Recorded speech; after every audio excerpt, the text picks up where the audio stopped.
Welcome back to #Single with Jeanette Bonner. I am not a relationship expert or sex therapist. I'm just a regular New York City woman navigating the world as a single, independent feminist.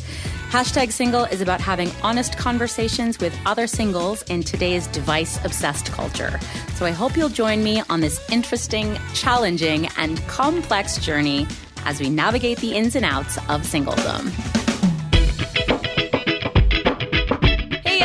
Welcome back to #Single. I am your host, Jeanette. Really excited to bring you a very special episode for the month of September. As you know, this summer we wanted to introduce you to different opportunities to get off the damn dating apps and back into real life. And this episode is like that, but a little bit of a departure or a detour, if you will, kind of like an offshoot of that. And let me explain to you why. I have a little backstory. So for my 40th birthday, which happened in the pandemic, my incredible parents gifted me a trip, which I think is an extraordinary present you can give to someone, as travel is so important, but often it's not something that we prioritize for ourselves, you know. So for my 30th birthday, they had also done the same, except it was a trip to London specifically. They were like, you're going to London, as I'd never been. And I was really excited, and I asked all my friends to go with me. And while a ton of people were thrilled to join me, everyone was really specific about their vacation days and their time off and when they could go, which, makes absolute sense, especially for my friends who have more full-time jobs. But it was my birthday trip, and I just needed someone to say, hell yeah, when are we going? But that wasn't the case. And I thought about going solo, but while I'm super good on my own during the day, I realized that one of the things I love about travel is talking about and digesting my experience with someone that night over dinner or drinks, right? So after doing some research, I found a group travel company called Kentucky, which specializes in group travel for people in their 20s and 30s. And I had an incredible experience. One of my best friends today I met on that trip. So back to the 40th birthday trip, I knew I wanted to do group travel again, but 35 is the cutoff, which is super depressing for Kentucky, but it makes sense. So I started doing some more research. I found a lot of group travel for seniors, as you can imagine, a lot of group travel for couples. And then the evil and the magic of the cookies of the internet, because I'd been doing all this research, I got a sponsored ad on Instagram one night for a company called Flack Pack, which specializes in solo group travel for people in their 30s and 40s. And I am not joking when I say this, my heart started beating faster. I was like, oh my God, I found the holy grail. This is my company. This is exactly what I want. So I started perusing their trips right away, and they all looked incredibly insane. You know, the jungles of Costa Rica, the history of Vienna, Vietnam, Thailand, Bali. They were all so amazing, and I had a really hard time deciding. I actually made a little breakdown of all the places that were in my price range to compare them to side by side, because I'm a total research nerd. But I finally picked Peru after realizing that I'd never actually been to either Central or South America. And I took my trip at the beginning of July this year, and I had such an incredible time. I'll share some of my pictures and my my reels and my stories.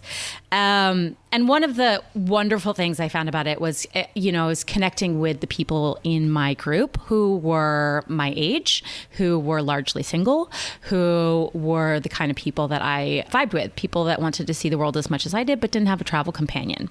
So what I wanted to do was introduce this aspect of solo travel, especially for singles, especially for female solo travelers. And I'm so excited to tell you that I have with me here today the founder of Flack Pack, Lee Thompson. Lee, I'm so thrilled to be able to talk with you today. Thank you so much for coming on the podcast. Hey, Jeanette. Thank you for having me. So I introduce all my guest experts, which is what you are today, by reading their bio and introducing them to the audience so that the audience can get to know who you are and where you come from, a little bit of your own personal backstory. So I'm just going to read your bio real quick, and feel free to add anything I may have missed at the end. Cool. Lee Thompson is a former photojournalist who spent 14 years covering breaking stories around the world. In 2012, he started dating Radha Vyas, and they both instantly connected over their shared love of travel, Noticing a distinct lack of appealing options in the travel market for people in their 30s and 40s at that time, they launched Flack Pack in 2014 as the only group travel company that connects like-minded solo travelers in their 30s and 40s on life-affirming adventures across the world. Flack Pack meticulously researches and curates itineraries, seeking out off-the-beaten-track locations. This multi-award-winning adventure company also organizes exclusive activities such as private wine tasting in the desert that would be super hard for solo travelers to organize independently. He's currently located in London, lives there with his wife, Radha, and their 2-year-old. Is that right? 3-year-old. Yeah. 3-year-old. There you go. So that now you have a complete bio. But anything else you want to add? I feel like I basically just give like a huge pitch for Flack Pack, which is great. But anything else about you? How did you become a photojournalist?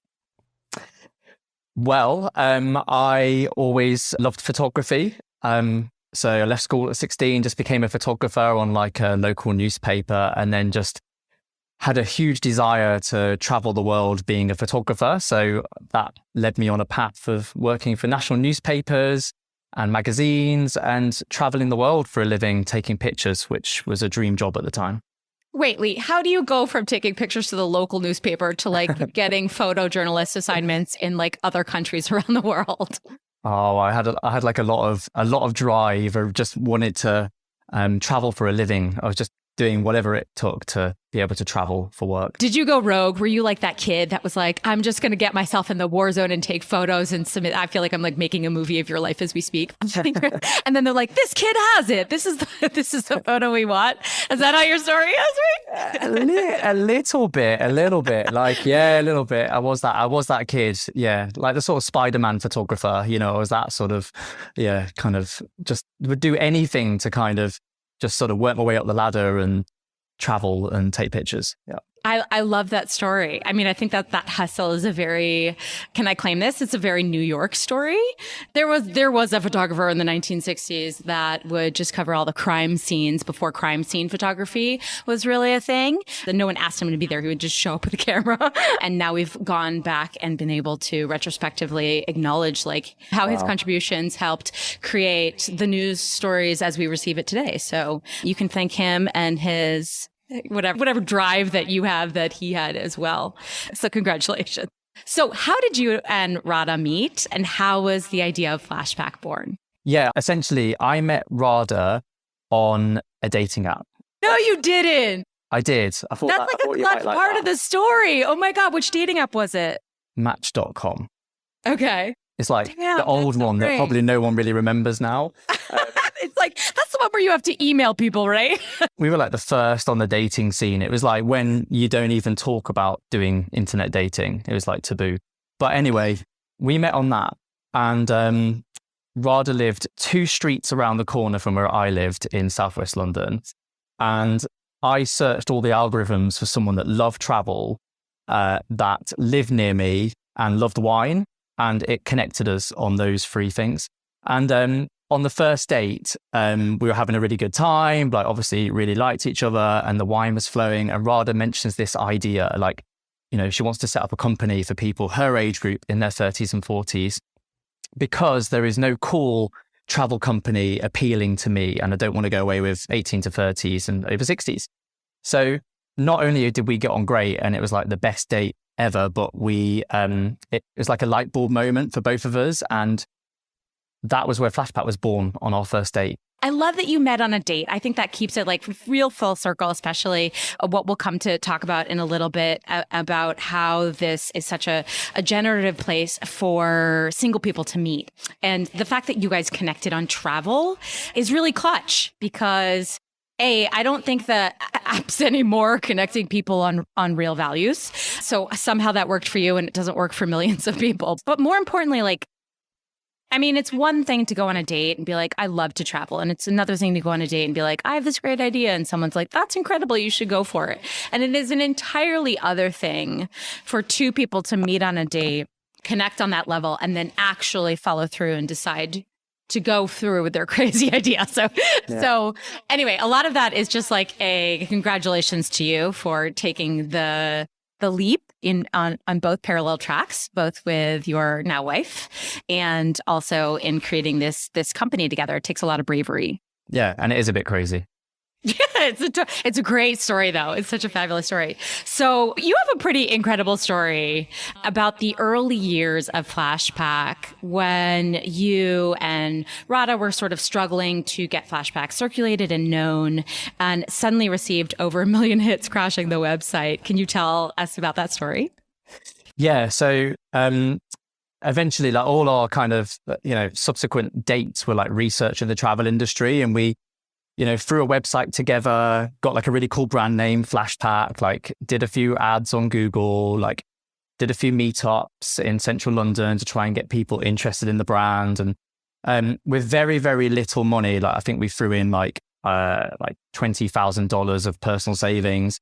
We were able to get like a lot of brand buzz, but like no customers booking. It was really, really painful. We're trying to sell group holidays, which means we need a group of 10 people at least to make a group happen.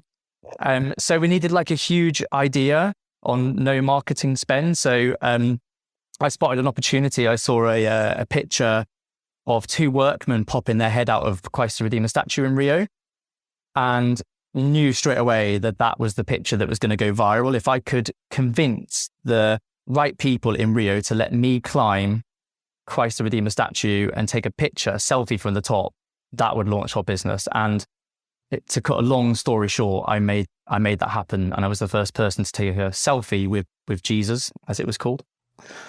A selfie with Jesus. I love that you always cut out the good parts. You're like, long story short. And of course, I'm like, no. How the hell did you convince the authorities that like you were the person to go to the top of the Christ the Redeemer statue? And probably because of your background, your photojournalism background. Yeah, I think like my photojournalism superpower was always convincing people to do things. So it felt quite easy to do that. But essentially, I flew to Brazil. I doorstepped. I literally sat outside the office of the person who is responsible for that statue. Got a translator, like translated to him that like I really wanted to take a picture from the top of there because it will go really viral and show everyone how amazing Brazil is. And it was just before the World Cup, the football World Cup, or soccer as you guys call it. And so it was good timing. The guy said, come back tomorrow. And he gave me the key to it. And I had free access to the entire inside of that statue for about an hour. Yeah. Wait, can we just talk about the fact that there's a key? Like Jesus, there's a key. There's a lock to get into Jesus. There's a lock to get. Of course, there's a lock to get into Jesus. And basically, is it just like a regular like key you get from a hardware store? Is it? Yeah. It's at least like there's a code, like a fancy code. No, just a key. So basically, like all the tourists can go up to the top of. Like everyone can climb to that the statue. There's like a hill that you climb up, but to actually get inside, there needed to be scaffolding, because there was actually scaffolding because the workmen were fixing the top of it from storm damage. That meant you could get to a door. And then essentially this guy opened the lock and let me in, and I climbed inside, and it gets like a spiral staircase that gets smaller and smaller and smaller until you're literally on your hands and knees crawling through different parts of it. And then you sort of abseil a little bit. It's like pull yourself up on a rope. And then this guy opened the top of the statue, like this sort of manhole, and I popped my head out the top. It was pretty amazing, to be honest. Oh, that is an insane story. I was just thinking about all of the things that could go wrong. Like there's quite a lot of risk that went into that endeavor, like normally people don't let people do things like that because they're worried that, like, say you had fallen off the scaffolding and you had broken every bone in your body, then you sue them, and all those just wild things that don't allow people to do crazy stunts anymore, Do you think that it helped like Brazil tourism in the end, especially for the World Cup? Did they get kind of the return out of it that you were pitching them with?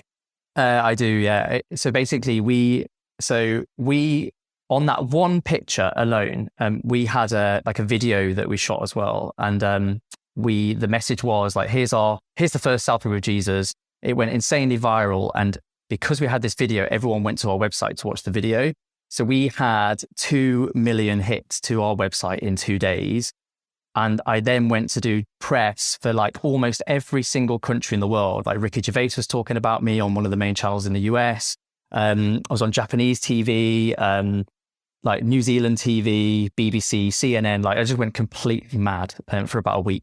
So I think they got for about a week, and then we moved on. Yeah. Yeah, and then we moved on, and selfies are dangerous. But and then the rest is history, as they say. Like how great. Like I love that you took your skills and your backstory and sort of like combined them in this ultimate moment to transition from the photojournalism and the rule-breaking aesthetic of your former life to transition into your future life as the founder and owner of Flack Pack. I think that's what a great story. Cheers. One of your mantras or principles, and when I say your, obviously, but it is you, but one of Flack Pack's mantras or number one principles is this phrase, create 1 million friendships. Mm-hmm. And to that end, on my first day, our tour guide, Joseph, told us this. We're sitting at this introductory meeting and he introduced this concept.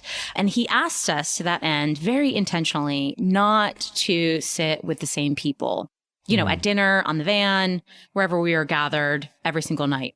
Sort of asking us to make this effort on the very first day, asking us to agree, almost like a verbal contract almost, And I will say that my group especially upheld that 100%. I had different seating partners at almost every leg of my trip. And on your website, it says, I'm just going to read this quote real quick. Friendships and human connection are everything, even more so now that the world is opening up post-pandemic. Yet in your 30s and 40s, finding friends that are available to go traveling with is near impossible, and making new ones can be even harder. And that's where we come in. So I don't think we talk about this as a culture or society far enough, like how hard it is and yet how essential it is to create and maintain a friend group, especially as a single person and especially as you get older. What was the aha moment for you and Radha when you decided that this would be the key or a key element to your branding and intentionality behind the company? Yeah, so first of all, we founded the company because we were both single in our 30s and didn't have anyone to travel with. All Radha's friends were, getting married, having kids. And obviously you don't really want to travel with them and their kids. I'm sure it'd be amazing, but it's not the type of vacation that you want. And it was the same for me. Like all my friends were just too busy. And actually, like whether we admit it or not, if you're single in your 30s and 40s, it can feel lonely. It depends who you are and how much of a social life you are and how active you are in meeting new people. But I'll hit you with some really sad statistics. That 40% of people who live in London who are single say they feel alone. Mm-hmm. And the singles household as a category is the fastest growing house type or category in overall. So basically what it's saying is like more people are single in their 30s and 40s more than ever before. And actually loneliness is like a really big factor, like a really important one. You can feel really isolated. So they're the problems we were always solving. But now in this kind of post-pandemic world, that the need for that's greater than ever because we spent large periods of time alone potentially during COVID. So we're all desperate to meet new people, and it's amazing to meet new people and build new friendship. Yeah, I don't think that statistic is just isolated to London. I think that it's certainly true in New York, and I think major cities across the world. I don't have the facts like you do, but just in my own research and my own talking to people on this podcast, I don't think it's a surprise to anybody to talk like loneliness, I think, is in itself a new epidemic, especially like everyone's saying, and it's so cliche, but how devices are supposed to connect us all and they all tend to make us more lonely than ever. And how same with the app dating is supposed to be easier and make you connect faster. And yet it creates this I don't know, this sort of hole of loneliness because it's not real. It's superficial. It's surface. And no one seems to want to take the time to actually talk and get to know you. It's sort of like you have this tiny little window of like connecting. And if it doesn't happen, people move on. So I don't think you're alone in I don't think you're alone, but I don't think you're unique in talking about like, how can we address loneliness as an epidemic in our culture, in society, in the world? how have we gotten to this place? And more importantly, like, what are we doing to intentionally make connections for people going forward? Yeah, I just wanted to add to that. Like, it's really hard to make new friends, even if you are really social. And, you know, you can get drunk with someone and, you know, have a bit of banter and make some friends. But to maintain those friendships, to nurture those friendships is really difficult. Whereas if you go on like an adventure, and let's just say you abseil down Table Mountain in Cape Town, or have a fight with a sumo wrestler and learn as you do, sumo, sure. as you do with someone. We do that in Japan. It's quite fun. Then it creates stories and memories, and then it's the kind of core foundations of which to build a friendship. Yes, it's the bachelorette syndrome. Correct.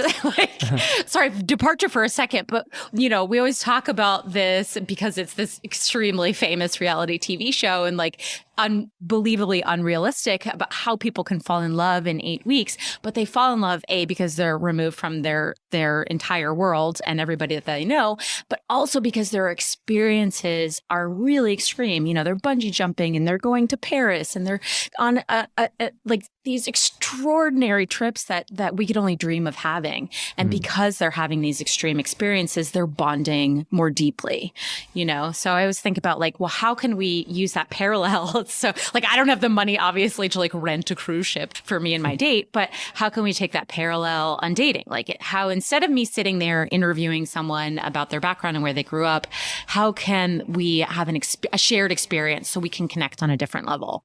Absolutely. Yeah. So in talking sort of about soloness and in dating, I want to ask you about something. Flack Pack has an online magazine that you call Solo. I find it really interesting. You sort of leaned into this demographic, especially by just like encouraging publication and articles about being single and about being a solo person. So tell me more about where that idea originated and sort of like what your intention behind creating it is. Yeah, that's a really good question. The intention is that we could honestly create a business in all kinds of different verticals for this audience of people in their 30s and 40s who mostly are single, because it's kind of like the ignored demographic. If you're single and you're in this age group, nobody's really talking to you. It's expected that you're settled down, you've got kids, you know, and in reality, we're all working really hard in our careers, we're settling down later, all that stuff's really important, but it's not happening in the way that media would assume that it is. So we wanted to put our customers first, and really it's like a community platform. So it's for Flack Packers, as we call them, to have a voice and to create really relevant content for other people, other solos in their 30s and 40s. So that's the meaning behind it. And, you know, we could do all different kind of things to kind of, you know, build up friendship and nurture friendship. But it's really about a way of talking to people in this age group. Did that idea come from the pandemic specifically, or are you just finding over the years that you've been in business that there is a deep need to take the idea of Flack Pack at its core and sort of widen it to allow people to connect together? Yeah, it's really, I mean, we've been doing it for a while, but what the difference is post pandemic is that we've just been laser focused on bringing customer voices onto the platform, rather than, you know, just becoming another media publication, just really putting the Flack Packers voice at the front of everything. So it's very much a community driven platform. I love that that's there. I just think it's like, it's one thing to have a travel company, but it's another to realize that like, oh, the foundation of this travel company is not just travel. The foundation of this company goes beyond that. It's about connection. It's about community. It's about friendships. And how can we take this principle and expand upon it? And I will just be completely honest. So, you know, my 40th birthday fell in the doomed 2020. So I was looking at Flack Pack trips in January, February. It's only funny in retrospect because we know what's going to happen, right? In January and February of 2020, you know, and I literally was about to book it when the pandemic hit, you know, back when we thought the pandemic was going to be 3 weeks and then just 3 months. And I remember having this conversation with my parents and I was like, do you think, this is so insane to say, but do you think I should just put my deposit down now so I don't lose my place? I'm like, dad was like, no, are you insane? Like, we don't know what's going to happen in the company in the pandemic. Here I was being optimistic that we were like going to come out of it in June of 2020. And I was going to take my trip in July of 2020. But he's right. Like, I don't know. I just had this moment where I was like, what is the future of tourism? What is the future of travel? So given that tourism was at stake, and I can say that, I'm a licensed New York City tour guide. So I lost all of my livelihood in the pandemic as well. I'm sure there was a lot of panic on your end, but instead of only focusing, how can we keep our company alive? You're thinking, how can we use this time to benefit our future customers or benefit the solo community at large? I give you a lot of credit for that. Yeah, it's worth mentioning though, we had a really rough time during the pandemic. I'm sure you did, yeah. As well. But what it did do is gave us that chance to reflect. I mean, like our business grew so quickly, but when we launched it in 2016 to 2020, that we didn't really have time to stop and think about what, who our customers were and what they wanted from us. So it did give us good opportunity to reflect and build a stronger business this time. Yeah, it's so beautiful. And, I think more companies can learn from that. Like instead of just being focused on the internals and the business aspect of it, it's sort of like, let's zoom out. Like, what is our core foundation of the company? Like, what is going back to that original mantra of community and friendship, a million friendships. But my feeds, so this is interesting. So my feeds recently told me that 5 days ago, you launched a series called Man to Man, which is a new series on male friendship and modern masculinity delivered by a different guest writer each week, including the founder of men's lifestyle website, The Book of Man, Martin Robinson, and author of Billy No Mates, Max Dickens. So I find it very amusing or apropos that you're here talking with me now on feminist female leaning podcast, #single. That seems like a wonderful balance to me. But I'm so curious about this. So tell me why you introduced this series and like why you felt it was so important to have a series about modern masculinity at this moment in time. Sure. I'm really glad you've asked me this question because this one is really close to my heart. It's for the same reason I was talking before. It's like no one's really talking to these men in their 30s and 40s with the same problem. They're single, they're feeling isolated. This is really interesting to me because out of like the female ratio in our business is like 80%. So it's only 20% of men that are going on group adventures with Flack Pack. And the big question is like, well, where are they? Because women generally seem better at connection, spending time with their friends. This is just generally what I've seen. Whereas men don't tend to admit that they're lonely or tend to admit that they may need more friends. And it's basically they need to hear that this is a great option for them. So gently kind of easing into that kind of male demographic with stories around these influential people that you mentioned, and we'll see if we can get them gently into the Flack Pack brand, because obviously making new friends is just as important to men as it is to women. I love that you're doing that. I think that is as important as like what I'm trying to do, which is trying to destigmatize the state of being single specifically for women. I mean, more broadly for single people in general. But I feel like a lot of women receive a lot of stigmatization and, is that a word? A lot of stigmatization and a lot of shame around being single, especially when they reach a certain point in their life. I literally just have an episode that came out. My female guest was talking about how her date actually asked her, why is she single and what was wrong with her? Like, wow. what stage of, I was like, wait, was he hoping to like get with you? Because that's like a red flag right there. But it's so interesting. And I'm sure he didn't even realize he was saying it. It's just sort of like, but the implication is like, what steps have you missed out on in your life as a single woman to have reached your 40s without being partnered, without being singled? Like that is still in 2022, our expectation that a woman should be, and I say that with a capital S and a capital B, these certain things.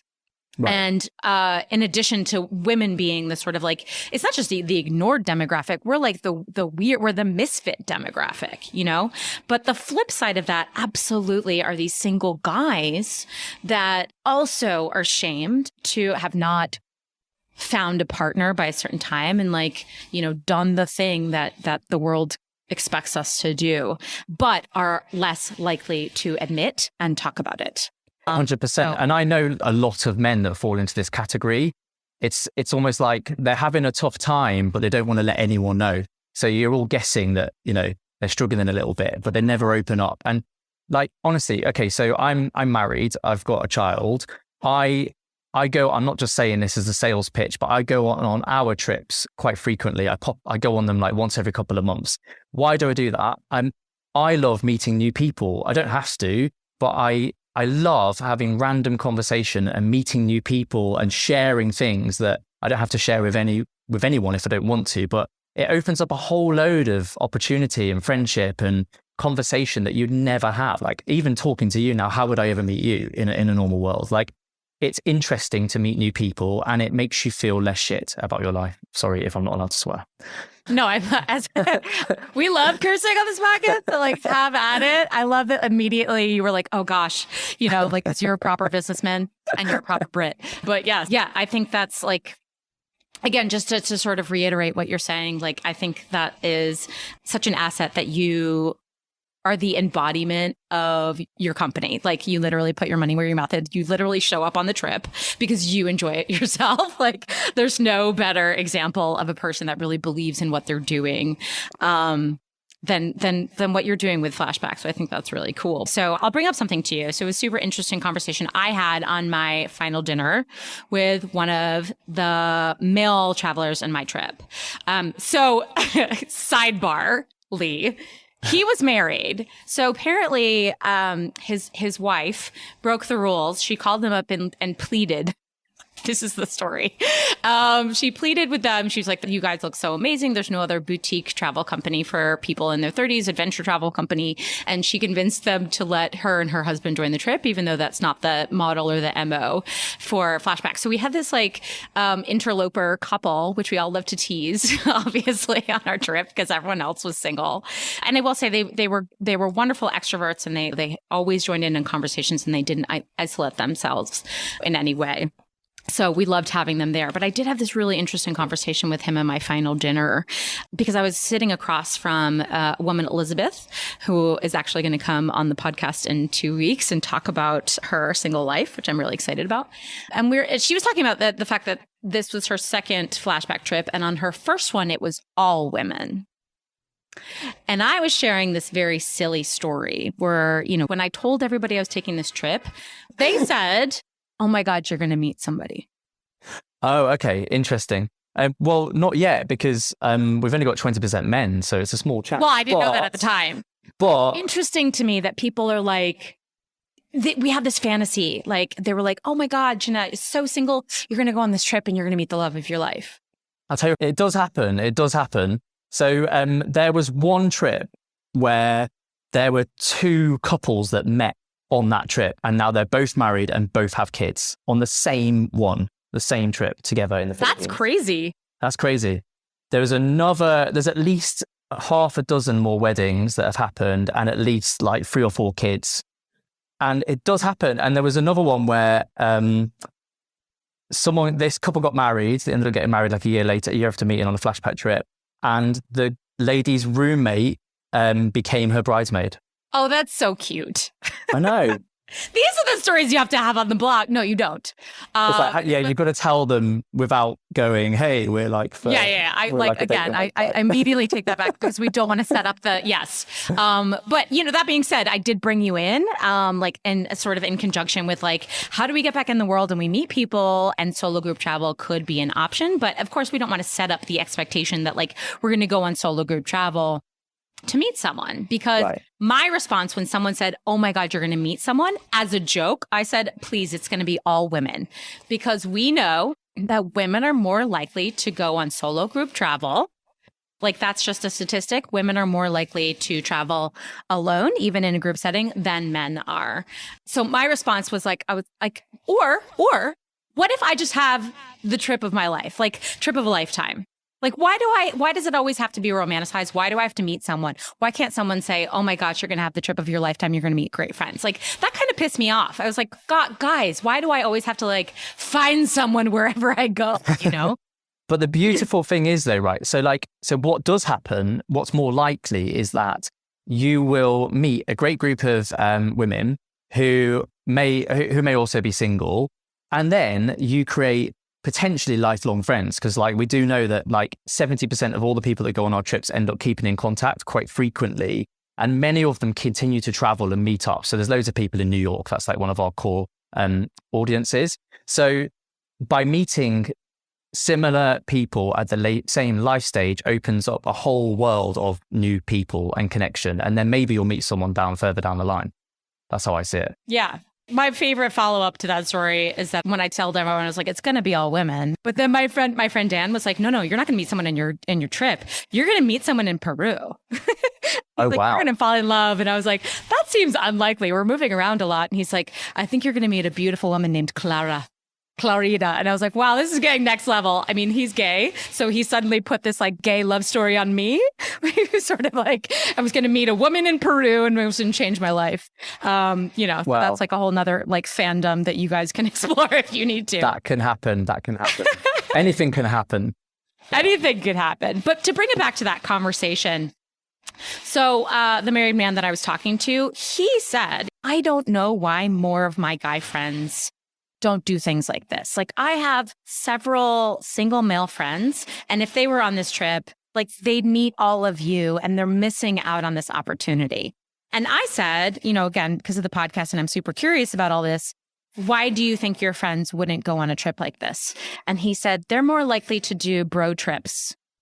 They're not going to travel by themselves. They're more likely to go, if they're going to go travel somewhere, it's going to go with a bunch of their friends to like go to a casino or go to a football game or like go to, a stag weekend or a bachelor's weekend. Why do you think men, and we're making a generalization, but we do have some stories and facts to back this up. Like, why are men less likely to be interested in traveling solo? Yeah, I mean, like I feel like I can answer on behalf of men that I've spoken to, but essentially, first of all, they think they've got enough friends, so why would they need to do this? Why would they need to travel with a bunch of strangers when at some point they'll go on a stag do or or something like that?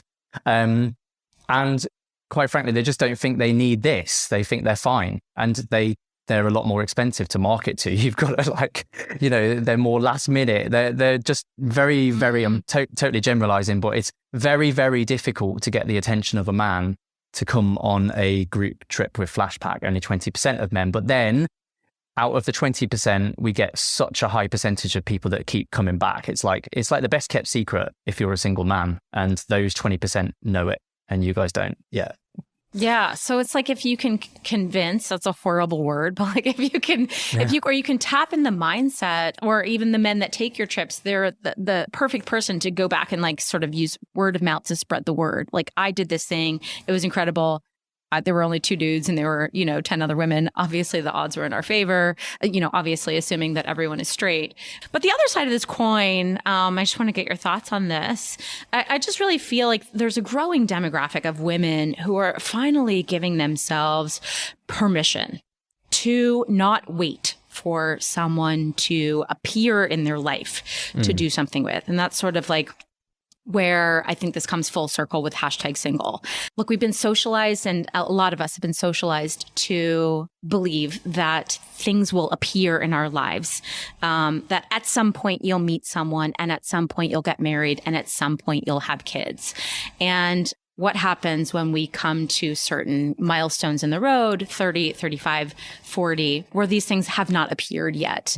And so a lot of us can have certain goals or dreams, maybe owning a home, maybe starting a business, certainly traveling the world. I hear a lot where people were sort of like waiting for their lives to start, if you will, before they could do the thing they really want. And I think there's a growing trend in modern society where people are finally like, fuck that. Like, my joy comes first. I've always wanted to go to India. What am I waiting for? Are you seeing that with your company as well? 100%. So I've been on 4 trips this year with Flack Pack, and always within the group, let's just say 80% of the women on the trip and the men are like really comfortable being single, and they're like fully living their life on their terms, doing exactly what they want when they want it. They all very successful, doing really well in their careers, nice homes. They're looking after their homes. They are really happy, genuinely happy. And then there's always one or two people who you can just tell are like unhappy single, don't really want to be doing this, but it's the best solution for them given the time.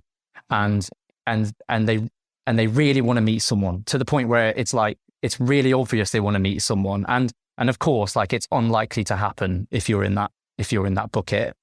So I hope that answers your question, but it feels like the majority of people at this age group, if they are single in their 30s and 40s, are living life on their terms and having a great life and comfortable that they may stay single, but they may meet someone too. I mean, that's how I approach the trip. I mean, my friends influenced me, obviously. I was like, should I be thinking I might meet someone, man or woman?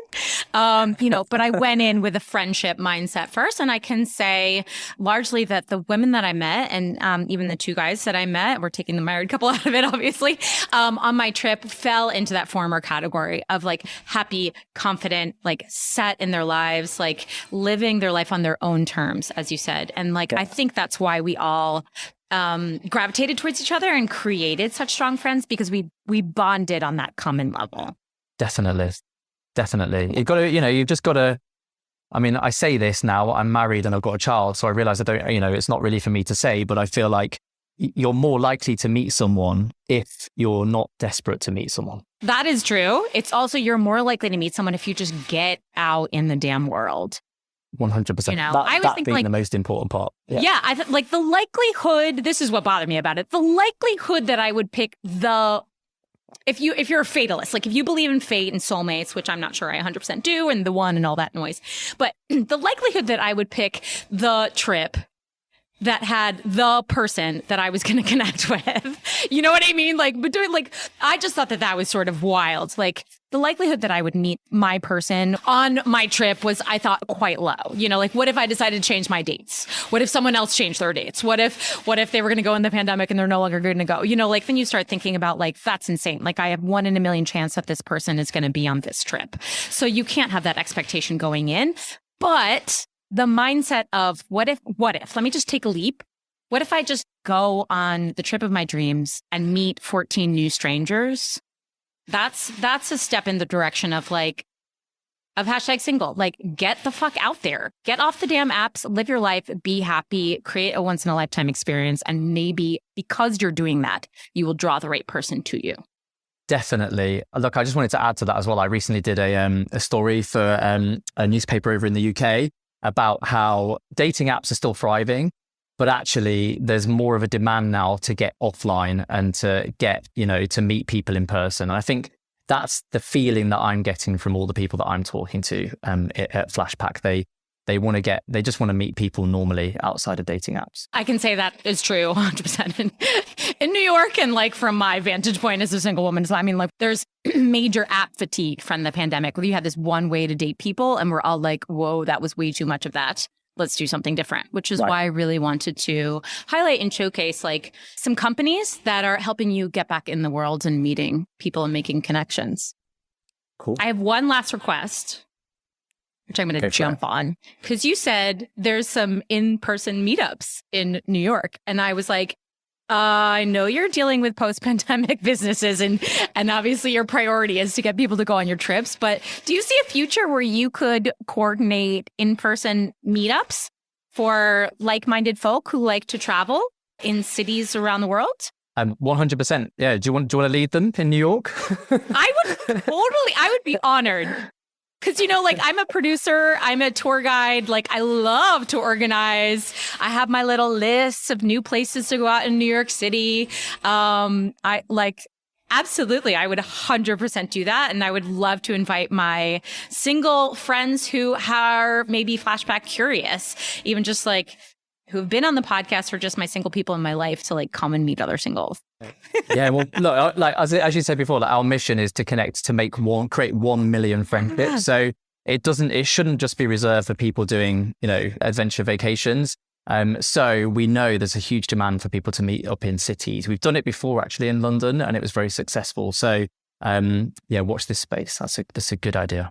I think that's so great. And again, it's like, it really speaks to like the integrity of you and Radha and your business of like, yeah, you created a successful business, but how can we like expand the business model of why we created it to create greater good in our culture and in our world and what people are struggling with, loneliness. So kudos to you. Like, it's been my complete honor to travel with you and your company. As I mentioned to you, I connected with two single people on my trip in Peru. We got asked advice over a beautiful dinner. And so Elizabeth and I were like rolling up our sleeves, and like, you guys, we have to get you on the podcast. So I'm so excited to have them in 2 weeks. I have them as my two single representatives coming in to talk about their single lives. And that all happened because of Flack Pack. So couldn't have happened without you guys. And I like, it just comes full circle to have you here. I'm so grateful to have you share your voice and your opinion and your company with me and my listeners. Thank you so much for having me. I've really, really enjoyed it. You've given me lots of good ideas too. Looking forward to listening to your podcast. Y'all, if you are Flack Pack curious, you can find them on the web very easily. It is flashpack.com. You can also find them on Instagram at flashpack2. We're going to tag them. Make sure you have all the links. Take a look. Be curious. Give yourself permission to go on a trip. If you have a friend that might be travel curious, feel free to share this episode with them. As always, I encourage you to like and subscribe to help our podcast rise to the top. And come join us over on Instagram at #SinglePod, where we're sharing little insider tips and tricks, as well as fun clips from this episode. That is it for this episode. We will catch you next time.